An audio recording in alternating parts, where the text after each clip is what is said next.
Hey, how's it going? My name is Nic Lussier, and this is Mikey sleeping over here. You're listening to an Anatomy of the Arts, hosted by Ethan Neville. Thanks. Hello, everybody, and welcome back to another episode of An Anatomy of the Arts. I'm your host, Ethan Neville, and today joining me is Nic Lussier of the Brazen Youth. Welcome, Nick. How are you? I'm doing great. Thanks so much for having me. No, it's my Really honor. appreciate it. I've been a big fan of the band, and then maybe a couple months ago when Richie Mitch and the Coal Miners announced their tour, I kind of got like reminded of you.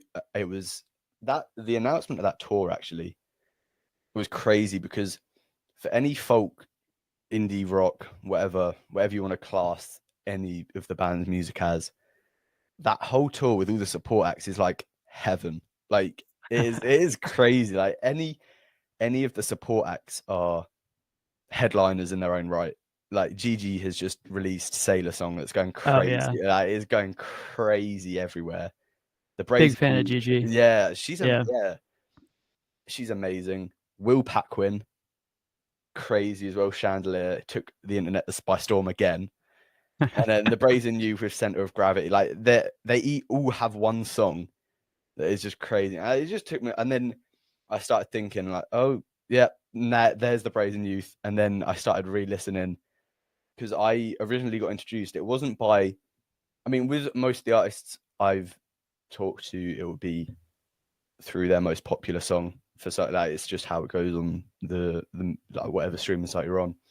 But mine for you guys was I used to call it Playo, but then I realized that it wasn't. It just was like that's just not how you pronounce it. As Pleo. I'm guessing it's Pleo, isn't it? Cleo. Yep. Yeah. Okay. But you can pronounce it however you like. Well, I was like, well, I don't say Cleo as Cleo, so I thought maybe it's Pleo. But yeah, I got introduced to you through that because I've just finished exams, and when you're obviously revising, you want piano music, and that's obviously been added to some kind of recommended somewhere down the line. And I was listening, and with bands like with pianists and that kind of music, I don't tend to click on the artist because it's very hard for me to find or be attached to instrumental music that I find myself. I don't know. I feel like that kind of music kind of finds you when you need it. And I just thought the Brazen Youth were like an ensemble, a quartet of classical music, and that was that. But then I think I then listened to Center of Gravity, and that song, if you ask anyone as well, like I say this all the time, but if I'll always talk about music to people, even if they don't care. I'm just one of those people that will just talk about it.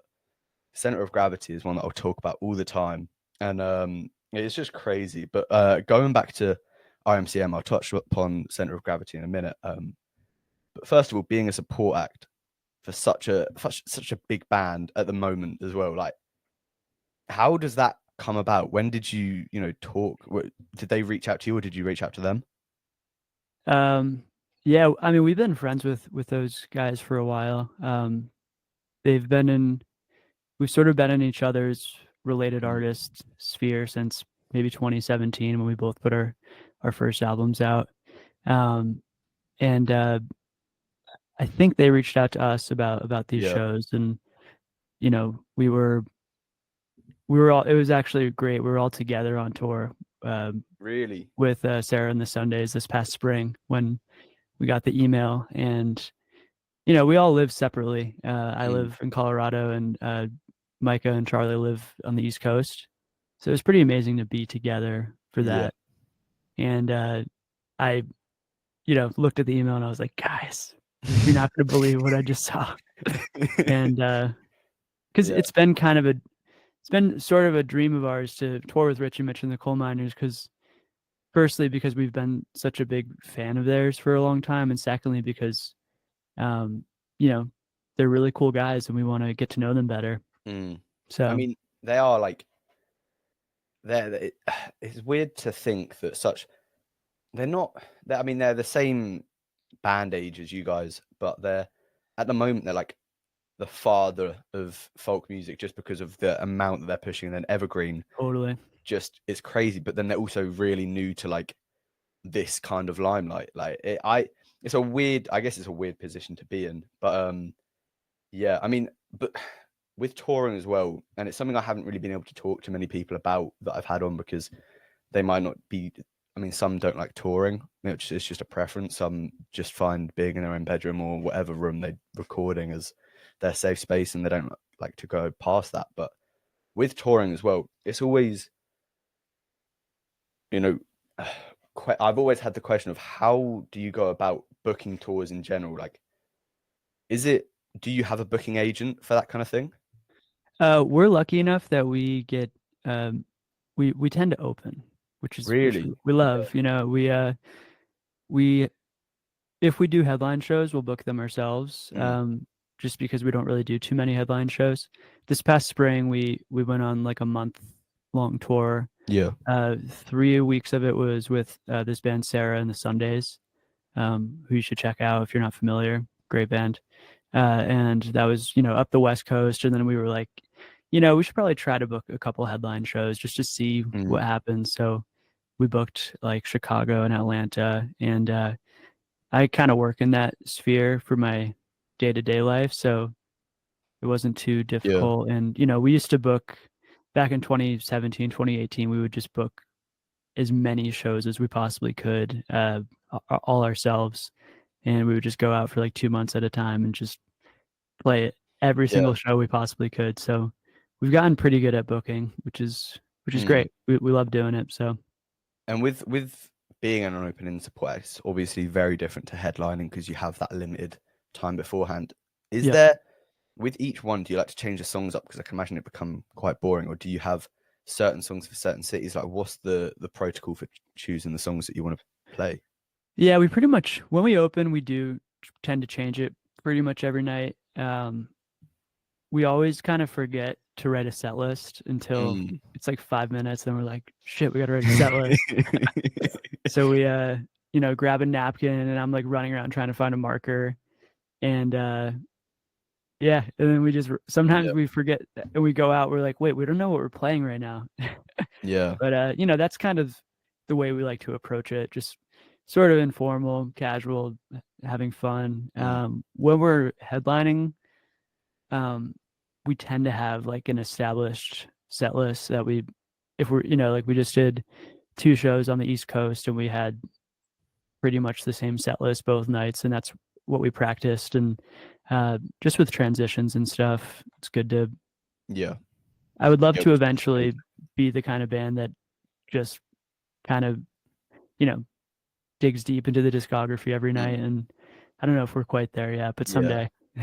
No, I'm sure one day you will be. But with I mean, opening acts and with RMCM coming up as well, it's got to be crazy as well, because in some ways you are kind of headline, like the with RMCM, the stadium, not stadiums, but the audiences that they'll be playing to will be massive. And I guess it's like a treat for you, because it's like playing your songs, debuting them all over again constantly every night, because sometimes unless the people are looking at the support acts and they're wanting to listen to them beforehand, many times they don't hear them. I mean, I'm the same. I tend to look at the headline before the support act, and maybe that's something I need to change, but I guess it's like debuting them all over again. Is there a certain song that you enjoy playing the most to new audiences? I would say that's absolutely true. And we've found with like Flip Turn and stuff, we've done a lot of touring with them. It's awesome. That's a really good way to put it, debuting each night.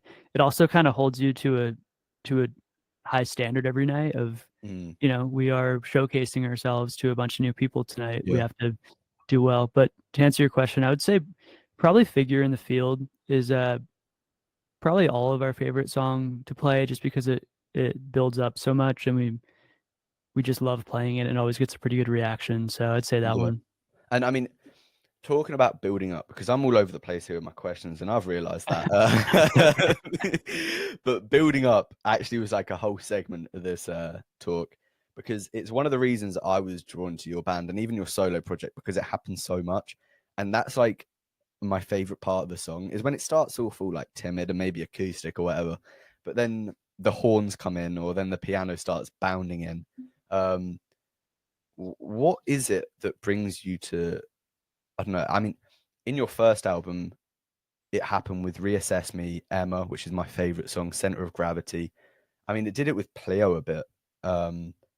What is it that kind of pushes you to kind of bring that in constantly? Is there something that intrigues you about it? Is it, I don't know, is it interesting for you to do? That's a great question. Sometimes when we're recording, we find ourselves making a song that feels natural to have a build up in, and we're like, Yeah. we can't have another build up.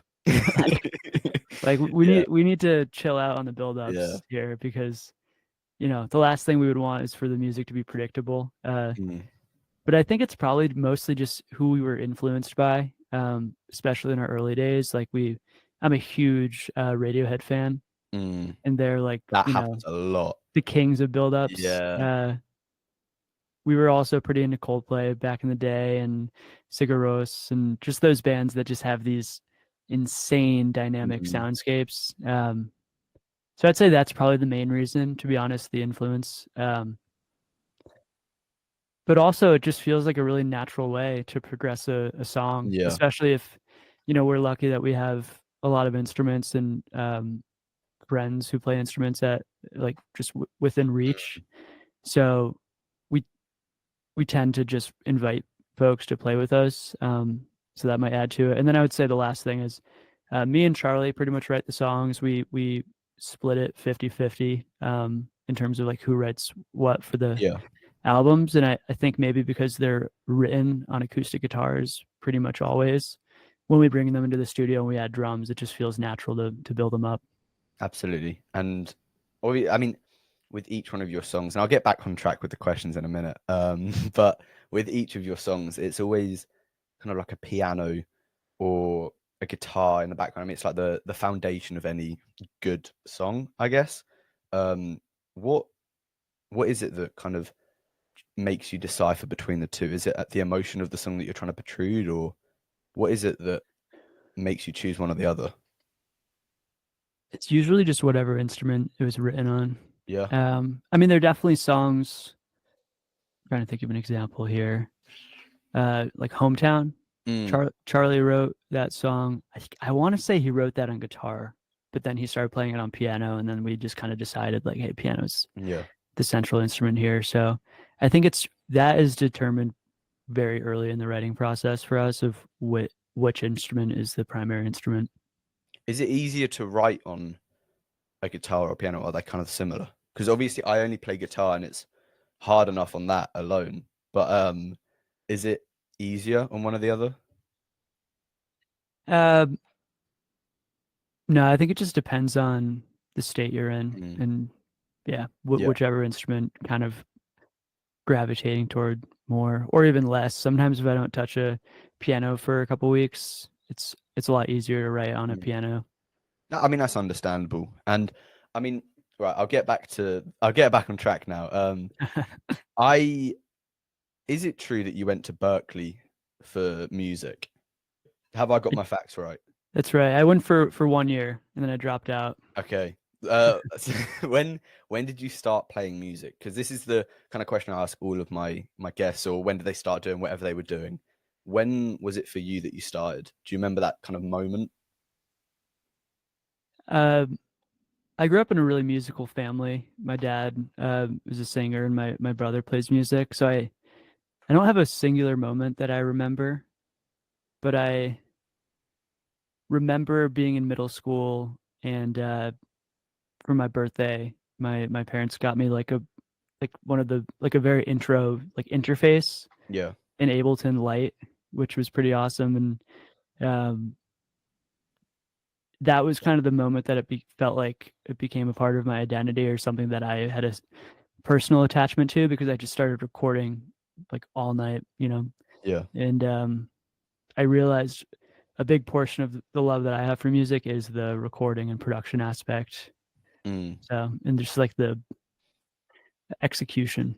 Yeah, and I guess that makes your solo project a lot easier if you've had that kind of experience, because that transition from band and being a part of that kind of group atmosphere where you can share responsibilities going into a solo project, even like Downey Chase is a lot of, even though there's a lot of build up, there's a lot of components to it. I don't know what what's the word? I don't know if it was cello or viola or whatever it was in some of the songs, but you can hear it all, even if it's not prominent, you can still hear it in the background and it still adds to the song. So I'm guessing that must have a huge impact from those early days when you were plugging away, doing whatever with the interface and just experimenting. Am I right? Totally. I mean, so Charlie, my bandmate, he runs a studio full time in Oh, Connecticut, right. and he is an incredible producer. He just knows everything. So I've gotten a little lazy with production with the band, because he just does everything. Yeah. So moving out here and kind of starting this side project, yeah, I mean, it was probably the most challenging musical endeavor I've taken in the last like 10 years. Yeah. Because I couldn't be lazy. I couldn't rely on somebody who knew more than I did. So Yeah. I just kind of, I relearned a lot. And like the song I just put out a couple weeks ago, Flash Forward, I spent I think 6 months like mixing that song because I just didn't really know what I was doing. Really? I would mix it and then I'd be like, this sounds awful. Then I would do Yeah. another mix. Then I'd be like, no, this is even worse. I have to like take it back to the beginning. And so, hopefully the time frame shrinks as I learn more, but I came into it not knowing too much. Yeah. I could demo before, but yeah, it's been a really amazing challenge and journey this past year. Super grateful for it. The next single is coming out in like 2026. Is that right? the time frame is that the time frame we're aiming for? Yeah, pretty much. I mean, luckily I was mixing them all kind of simultaneously Okay, over a long period. Like, yeah. And eventually, I can't even say I'm like that happy with how they came out, but I was like, I have to put these songs out, like the time has come. So Do you get, or do you feel pressure when, I mean, it might be less in a band, but do you feel pressure releasing songs, especially now that you've got that big audience? I mean, Spotify shows the figures, it's at 100,000 monthly listeners at the moment. Do you feel pressure to release songs even in a solo project? Yeah, I think it was scarier with the solo project because I don't know. It was just the first song at least was really scary. Really? I never thought I would actually do it, like it was something that I've kind of wanted to do for a couple of years.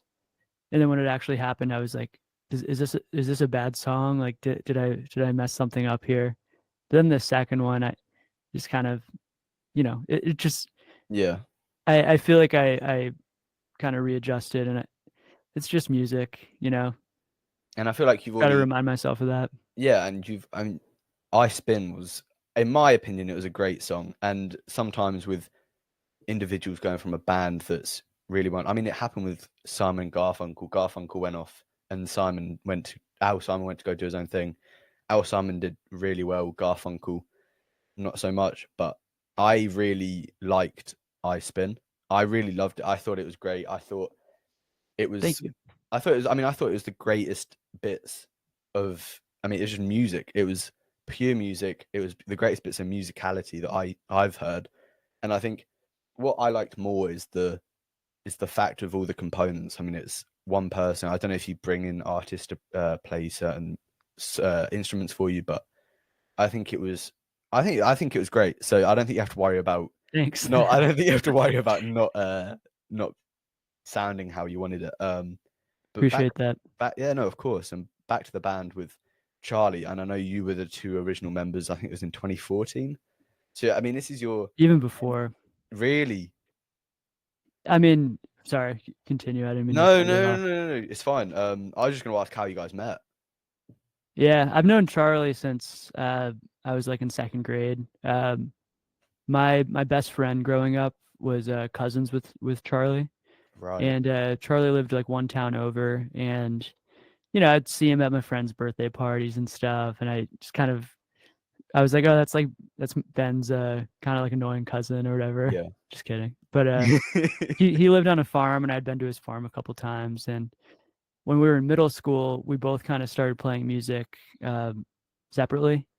And my friend Ben kind of noticed that we were both playing music, and he sort of like swindled us because he texted me and he was like, "Hey, my cousin, you know my cousin Charlie?" And I was like, "Yeah." And he was like, "He thinks you're really good and wants to be in a band with you." When in reality, Charlie did not say that. And then he texted Charlie and he Yeah. was like, "Hey, like, you know my friend Nick?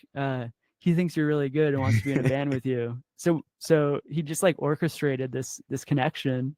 Yeah. And then, you know, I think the next Saturday I went over to his house and pretty much went over there every Saturday until we graduated high school after that. Rest is history. Yeah, we just kind of clicked immediately, and we're on the same musical page from kind of moment one, which was really cool.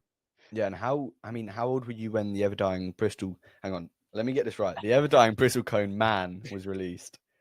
We were 18. It was that Wow. was released on our freshman year of college. But we started recording that when we were 16. Right. So, or yeah, 18. I think that came out 2016, and we started recording that in 2014. So that's crazy. And I'm gonna touch on it a bit later, but I'll save it to later. But that is one of my favorite albums, and any listeners that hasn't listened to that album, it's just crazy because it doesn't, especially at 16 when you started recording it and released at 18, it doesn't correspond with the what's the word, stereotypical album for especially a debut album. It has a lot of music in it for a 55-minute album. It's like maybe 8 songs, and I think there's a couple 10-minute songs in there. It's crazy. You know what I mean? Like normally we with got a lot of long songs. Yeah, like I mean, debut albums, it's always trying to prove that you can do whatever, and then you guys just dumped straight into the deep end, releasing full orchestrated masterpieces. And we didn't know what we were doing. We were just like, these songs are long. Let's just put them out. Who cares? Let's just keep going. Yeah, I mean, and that honestly, it was amazing because we just didn't feel any pressure. Yeah, you know, we were just like, let's make the music that feels truest to us. And there was nothing external altering that, which was pretty cool. That is. But I mean, was the meeting between you and Charlie, did you bring in different kind of musical tastes? Was there kind of different influences from you both, or were you kind of both on the same inspiration, like who was inspiring you at that point? Yeah, I mean, because we met so early, you know, we had like our middle school influences, which were like, you know, the Beatles, but also like the Red Hot Chili Peppers and John Mayer and all like, you know, more popular artists who are, you know, obviously awesome. But then when we got to high school, we started, you know, expanding our taste into more like alternative genres and everything. So we kind of discovered all that together. Like Neutral Milk Hotel, huge influence. The Antlers, Sufjan Stevens, like those types of artists we sort of fell in love with together, which I think helped us with that album.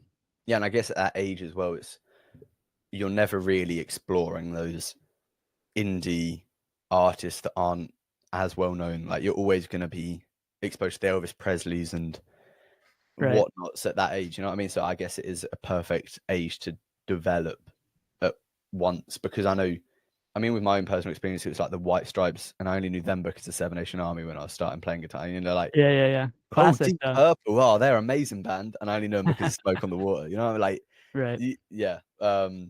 But also, and the first for me is not just touring, but you're the first guy that I've had on that's been a part of like a band that's not just been the project of one person. I've had a Boy Scott on, but that's been the project of Scott Hermer. I've had Ron Gallo perform with a band, but it's playing his music, and obviously with you guys, you're all playing each other's music and you're bouncing off each other's ideas. Is when creating a song, how do you guys approach the beginning of that process? How is it? Do you all just sit down one day and go, look, this is my idea, or do you start all together? Depends on the song. Yeah.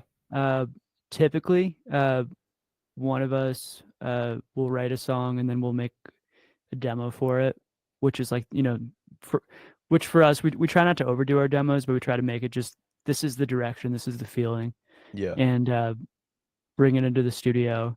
Sometimes we find ourselves sort of just recreating the demo, but sometimes we just tear songs apart Yeah. and just, those are the ones that we're always like most stoked on because it's cool, it's a really Yeah. fun experience. And Micah has an incredible like arrangement ability, so he always has these ideas of whether they're rhythmic or like synth based, and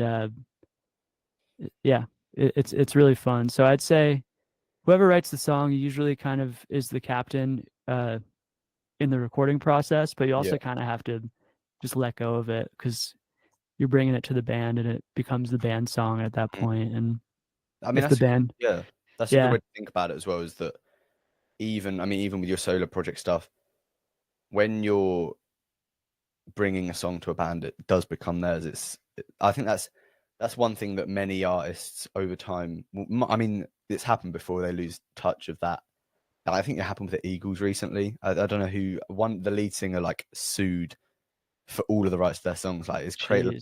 Yeah, like, but I think it is refreshing to hear, especially the lead singer. I mean, no hate to you, but they don't get the best reputation within bands. They normally start the argument. So it's refreshing to hear that it does become the band's music. And like I said earlier, a lot of the bands, a lot of the songs in the Ever Dying Bristlecone, Man, see, done it on first try. It doesn't fit the original format, and it's like 10-minute songs, or there'll be one song like Pleo that's all piano, and especially for an indie album, and especially at that point, that they're not all in the same genre, and it's kind of like a little taste of what you can do, I guess. And that's another reason why I like the album so much, because every song is different, but they all kind of have the same kind of themes, and that's a bit that I wanted to kind of focus on as well, because with Center of Gravity, I have been listening to it a lot recently. I feel like you listen to a song when you need to, and you'll go back to a certain song when you need to. And I've been dying to ask you about this song, because as soon as you were like, yeah, I'll do this podcast, this is the one song that I really wanted to discuss with you and Emma. But in my opinion, as a listener, it's such a great ode to like love and to like relationships, but also, I mean, feeling trapped and a bit lost, especially when you read the lyrics. I think sometimes maybe reading the lyrics, not listening to the music, is a lot different to listening to the music. Reading the lyrics with the music playing. What was going on around the time that song was kind of made for you guys? Yeah. So Charlie wrote that song. He wrote it when he was, I think he wrote it in 20. I think he was like 14 when he wrote that song. Really? We released it once before under a different band name when we were like 14 or 15. Yeah. And it was kind of the same vibe as this one, just a little less reverberated. And when we were making the Everdying Bristlecone Man, we thought the album was done. And then we were listening back to some of our old stuff. And I think it was one of my friends who was listening to our old stuff on like SoundCloud or something. And she was like, you should put Center of Gravity on the album. And we were like, huh, that literally did not even cross our minds, And we decided to put it on the album. We recorded it pretty quickly. And yeah, I mean, so I guess going back to what you said about the specifics of the song, I don't know if it's totally for me to speak on, just because it's Charlie's story to tell, but it's it was a deeply, I think, difficult personal time in his life when he wrote that song, and that's fair enough. I'm grateful that he brought it to us and let us. That was kind of one of the songs that we tore apart, which was pretty cool. Yeah, I was just about to ask, was that one of the songs you had to kind of go back? Because obviously record, or like, especially when you listen to songs that you did before you knew anything about music, and you thought, oh, that really was pure music, and then you listen to it back maybe 2 years later and you think that was absolute shite. Yeah. Was that a song that you kind of listened back to and you could hear the promise in it, but you still realized that there was a lot of changes that needed to happen to it? Do you mean the original Yeah. version or? We didn't even really think about it that much. No. Like, I mean, we were just so we were at that point. We were always so focused on the next project that we Yeah. rarely went back to our old stuff. And we really would not have put that song on the record if it had not been for my friend suggesting it. But I'm super grateful we did. And Yeah. you know, that's honestly, if I can say, that's one of my favorite recordings that we've done, because we weren't trying to do anything fancy. We just No. recorded the song, and Micah, our drummer, he played drums on that, which was really cool. He wasn't in the band at the time. And yeah, it's just, you know, it's when you think back at your high school memories, and Yeah. that's just what I think about when I look back, and it's really awesome, wonderful memories, thinking about making that music on Charlie's farm. No, absolutely. And So I mean, another one of my favorites on that album is Emma.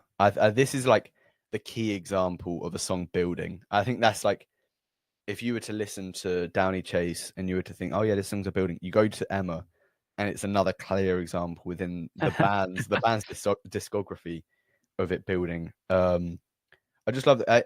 It's how it goes so suddenly. Like, it starts so timid, and you think, oh, this is nice, and then boom, and everything comes in, and it all comes together. I mean, can you remember the developing process with the guys in the studio, or like, is that a song that stands out to you, even like thinking about it? yeah, I mean, that's probably one of our favorite songs as a band. It kind of, like, exactly what you're saying. It sits in the same space, the center of gravity for us, because it was also that sort of formative time. But yeah, I mean, I can think back to the writing process of that song. I wrote that song in my parents' basement on like our old piano, and just, I'm not very good at piano, so I just kind of was hitting D-A-D, and then, you know, just sort of, it's a super simple, it's literally just 2 chords the entire song. And I made a demo that night on my dad's iPad, and brought it over to Charlie, and then we just kind of went for it. And the piano for that song was recorded on another old piano that Charlie had at his house. It was like this old, I don't know, farm piano that was kind of out of tune, and we didn't have enough space to like bring the interface and computer over to where it was. So we, I think we put like 6 XLR cables together and just set up one mic on the piano and just recorded the piano. And that was another one where Micah added the drums like a couple months later. And we had our friend Greta sing harmonies on that one too. And that was a really fun song to make. It felt very easy, just kind of unwound for us, you know. And just for my own satisfaction, a lot of times with music as well, sometimes the title doesn't kind of match the song. What made you kind of title it Emma? Yeah. So the song was written for a person that was my friend and pen pal at the time. Right. And she unfortunately had passed away while we were recording that song. So just kind of felt right to call it Emma, because it was written for her. Oh, thank you. So that's why we called it that. We just really wanted to, she had such a big influence on our music and on the album. So we thought it'd be just right to, you know, name the song that. I mean, it's an absolute ode to her as well, because that song is beautiful. Like, I think it's just a beautiful song in general. I think every component isn't standing out. It's all harmonizing and blending together. So I think that song is just amazing, and hearing the backstory behind it is even better. But on to Downey Chase as well. Another thing that I wanted to talk to you about, because this new project, and maybe not came out of the blue, but with Brazen Youth, I don't think you've released since February last year. Am I right? It's been a while. It's been a while. We take our time though. This is what we do. We're we're gonna keep putting music out until we're 90. That's And good. That's good to hear. we just take our time. We just kind of we take so long to record, and it's what we do. It's our vibe. So. Yeah. I mean, with the solo project, is that something you discussed with the guys before you did it? Is it difficult to do within a band? Maybe in some bands. We're all just so supportive of each other.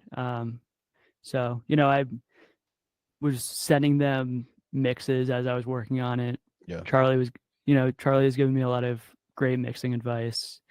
So I'd say no with this band. That's good. Everyone that's just, perfect. Yeah. Yeah. I guess that's what I would say. No, amazing. And at what point did you kind of want to start that project? I know you said that it had been in the pipeline for a couple years until you started recording and developing I Spin. Were you always interested in becoming a solo artist, or was there a certain point where you're like, I kind of want to do my own thing? I've always wanted to have a kind of like a side project. Yeah. Just because I think it's, there are a lot of songs that just don't work for the Brazen Youth, and I want to have a place to put them. Yeah. So I think that's kind of what started. I was like, I have too many songs. Like I got to do something with these songs. Yeah. And moving here, most of these songs that I'm releasing were written here in Colorado. I've only lived here for a year. And that's what really pushed me to do it. I was like, I'm here. I have a music space. I'm just going to do this. This is the perfect time to do it. So, and that is another point that I had wrote down, is that the genre, if you were to look at the Brazen Youth, it's very experimental with the sounds and everything compiled together. But then Downey Chase, I feel like, is a lot more focused on folk, and it's a lot more oriented around that genre, if you know what I mean. Like it's a clear-cut folk-ish, like with all the subgenres that you want to add to it, but it's a clear-cut folk kind of project. What caused that subtle change in musical direction? Has it always been a genre that you'd loved? I mean, I know you mentioned about Sufjan Stevens earlier, and you can hear it within every song that you do. You can always hear a little bit of whatever genre you're trying to help, and folk is a heavy part of the Brazen Youth. What kind of caused that stray into a direct route into that genre? Yeah, I think it's just influence. I love folk music. I always have. It's always, the Brazen Youth has always kind of felt like folk rock. Yeah. Which, I guess folk has always influenced the songwriting, but lately I've just been really into, bands like Richie Mitch and the Coal Miners and Camp, and it's really influenced the writing. And now they're doing Evergreen together, and that's crazy. So cool. That's amazing. I think I was scrolling TikTok one day, and obviously Evergreen, everyone in the comments is like, we hate the fact that it's like a minute and a half. And like, I've seen it live, and I think they might have done it longer when they came to London. But it is a pain in the ass, like listening. You have to keep replaying the song constantly. And now that's a good way to get a lot of plays. Exactly. No, they're definitely making their money's worth out of it. But back to Downey. Actually, no. Talking about RMCM, I wanted to ask you personally: is there a favorite song for you that you like? Maybe just to listen to, or maybe as an artist to hear? I don't know if that is something that you kind of differentiate between the two. But is there a favorite song for you? By Richie Mitch, or just in general? Probably Lake Missoula. Yeah, exactly. I'm glad you said that. Yeah, and like St. Paul is a great song. That's like like only I guess a lot of people know that song, but the OG fans know that one for sure. I love it. And I think Lucerne's a good one as well. Oh, that's a great song. I know. They have so many good songs. They do. It is crazy. And I saw it. I saw Lake Missoula live, and I hate that they don't do it on the original one. And have you seen them live before? I don't think so. I don't think I have. It's amazing. They with Lake Missoula, they do this little bit at the end, and when it ended, I'd put my camera down because I was like, I'm gonna record all of this. I'm gonna record it all so I can watch it when I'm on the toilet or whatever. I can relive being there. I put my camera down, and then they did like an extended version. I was like, oh, that's crazy. And then it was just a treat to see. I mean, especially that first album when we're talking about great debut albums like Yeah. yours, theirs is great, and That one, oh man, it is crazy. Like you and them have such great musicality at such like a young age, because that was in their like senior year of yeah. I high think it's kind of a similar story. I think they also made that record. They self-recorded it when they were in high school.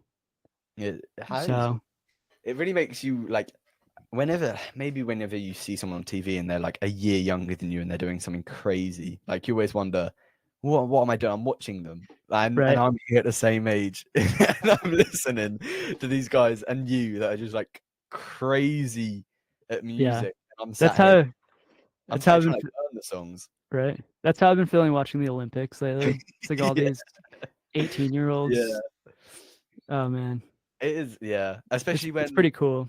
it is, and it happened with the Euros as well. I think I spoke to a Ron about this 2 weeks ago, but there was a 16-year-old playing for Spain, and he's like now their best player. And I'm sat here. I've just retired from my football career last year, and he's making like 500K a week just from it is crazy. But back to Downey Chase. I did want to ask you, because obviously you've got 2 songs out at the moment, both incredible. Out of the 2, if you had to pick one, what would it be? I would say I Spin. Yeah. That one feels the most authentic to me because the recording process was really simple. That one did not take me 6 months to mix. That one was it's kind of sad, to say that Flash Forward took 6 months because it's a pretty mediocre mix. But I pretty much, the recording of that song is pretty much my demo that I made while I was writing it. And I recorded that with just like a singular mic, and just to kind of hold the song, and then that day, it was a super snowy day here, so I was just kind of locked in here working on music, and I recorded 6 or 7 additional takes, and I even tried doing one to like a metronome, like layered, and it didn't sound right. It just sounded I don't know, just like I was trying to fake something. It sounded like I was trying to imitate what I already had done in a weird way. So then I was like, all right, I need to stick with this take. So I just stuck with it and recorded the song around it. And my friend here in Boulder, Carson McHaney, recorded the fiddle. Right. And he's insane. I gave him such like a mishmash of thoughts. It was just like, yeah, like something Celtic sounding and maybe some plucking. And he was like, okay, cool. Then he just sent me that back. And I was like, yeah, exactly. It's like putting your thoughts into AI and it just comes back exactly what you're thinking. Yeah. And he also did the fiddle for Flash Forward. Really? Mate, he's like a returning customer. Maybe you need to bring him on the next one as well. He is on, I think he's on one more on the EP. And he's just an incredible musician. And I feel like it's rare to find somebody that you can give such terrible, like unorganized ideas to, and they just do it way better than you could have thought. Because I think one of the reasons why I like I Spin is because of what he added to it. I think he just I don't know, he nailed it. So. Yeah, he really added that. I guess it's like a missing piece, and I read it, maybe a quote, but I think someone has said to me that it's never really done a song. I don't think you can ever really finish a song to a certain extent. You can always add one more, whatever. But when that thought crosses your mind where the time is right to finish it, I guess that's the time. This is the time you don't want to push that, because otherwise you don't know what it's not going to be the song maybe you didn't want. But no, that fiddle really added to that song, and especially to the build up, and it really added to the maybe just the whole overlay. Oh my god, I can't speak. The whole overlaying of components as well. But when I was doing my research, I think it was earlier, I came across this like maybe a virtual interview that you'd done back in 2018, and you'd said that your writing influence was Leonard Cohen, and I think the name was Phil Elverum. I think I'm saying that right. Yep. Is that kind of still the case, or for the solo project? I mean, it's more. I'd say. I mean, like I said earlier, it's more clear cut on those kind of genres. But is that the case for you now, or have you taken on board many more? Leonard Cohen definitely still lives like Yeah, deeply in my heart. I think of him as one of the greatest songwriters ever. yeah, So I think deeply, unconsciously, but I don't really listen to him as much as I used to. I used to be just like obsessed with his first record, his first couple albums. Mhm. Phil Elverum for sure. His first project that I'm aware of was the Microphones, which really influenced me and Charlie and Micah in our early days, because that project was him sort of just messing around with Yeah. in a studio, and um, kind of refusing to follow the rules, which was really cool and refreshing. And so I'd say, yeah, just in the sense of being self-reliant in your recording process, Yeah. but probably less these days in the songwriting aspect. But I still, consider Phil Elverum to be an incredible songwriter too. So Yeah, absolutely. And I guess when taking on board influence, how much of it do you kind of revert back to other artists? Is it because everyone has to be authentic in their own way, and you do that very well, but how much do you kind of take on board from Leonard Cohen and Phil and all the other amazing musicians that you have mentioned? um, I think uh, I try not to. I try to listen to a lot of music to put it in the Yeah. unconscious. I mean, maybe that sounds kind of weird, but No, no, I understand it. Yeah, yeah, that's just it's listen to an it. amalgamation. Yeah, yeah. And then when I'm writing songs, I really try not to listen to other music. When I'm recording, I really try not to listen to other music because uh, I don't know. You It would just deter you from whatever you were really yeah. trying to get out of it. Like the only time I'll listen to other music when recording is if I'm trying to reference a mix of like, Yeah. does my mix sound okay? Yeah. uh, you know, um, but yeah, I try to listen to a lot of music during my day-to-day activities, but then when I'm in here, I try to just keep it Mm. away, because it only really would make me just kind of feel bad about what I'm doing. Because No. I you listen to exactly. something that's better, it's like, all Yeah. right, I'll stop for today. Yeah, that's yeah, enough. Um, but no, that makes sense as well, because I feel like that's a lot.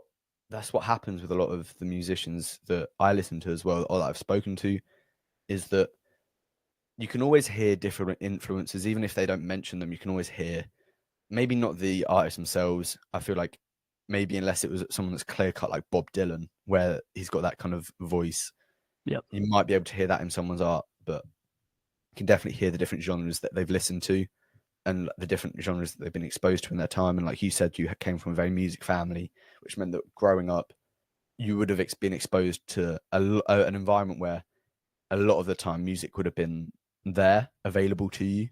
So I know what you're saying by that. And I feel like even people that don't make music, they're still storing that for maybe sometime writing a poem or a song. You know what I mean? So I get what you're saying. And yeah, I think you do it very well. I think you hide, maybe not hide, but even though you've said that your influences of all of those artists, you can still hear the Brazen Youth and the Nic Lussier in it. So I think that's an ode to you as well, is that it's still authentic. thank you, I No, appreciate that. of course. And I said earlier, you hadn't released in a while, but you said that there will be music coming out. So everyone listening that loves the Brazen Youth, there will be Oh more yeah, music. There will be more music. So don't worry about that. yeah, we'll never stop. I mean, we might have to change our band name at a certain point when we're no longer The Brazen youths. Elderly. Yeah, but that's the only. Yeah. I guess that's probably the only thing. Yeah.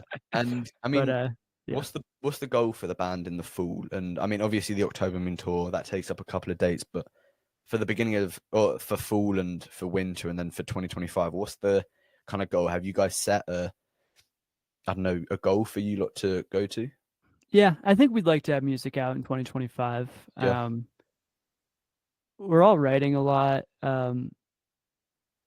Yeah, I think we will. We just like I said, we just kind of take our time. It's always has been what we've done. And when we do work on music, it sort of takes over our lives. So it needs to be a really intense period for us. Like Eagle, Idaho, when we made that, it was during COVID, and we all just isolated together Yeah. for like 2 months straight, and just every day worked on music for 12 hours a day. And we probably need to do something like that again, because that's just how we work best. Maybe So, do a Bon Iver and go into the woods and yeah, stay in a cabin and maybe do that'd be that. sick. That We're would lucky, yeah, because Charlie's studio is on a farm, so it feels be similar. perfect. You Yeah, feel I've read pretty about that. removed, and yeah, I can imagine that's a great environment. And I know you said that you had all favorite parts on the farm that you like to, or that kind of feels right to you, and you feel, I don't know, you're not safe, but you feel like you can maybe be yourself and write down exactly what you think, and you have that motivation. So everyone listening, don't worry, they are going to be releasing music soon. We've heard it from himself. So I mean, thank you for coming on today. It's been an honor, and I've been really excited to talk to you for a very long time, because like I was saying, it's just, you have great music, and I listen to it constantly. Even if I don't search for it, it'll always come back, and I'll always be happy when it comes on. So thank you so much for coming on, Nic. It's been an absolute honor. thank you. I really No, appreciate it. honestly, Truly. thank you to everyone listening, and we'll see you soon.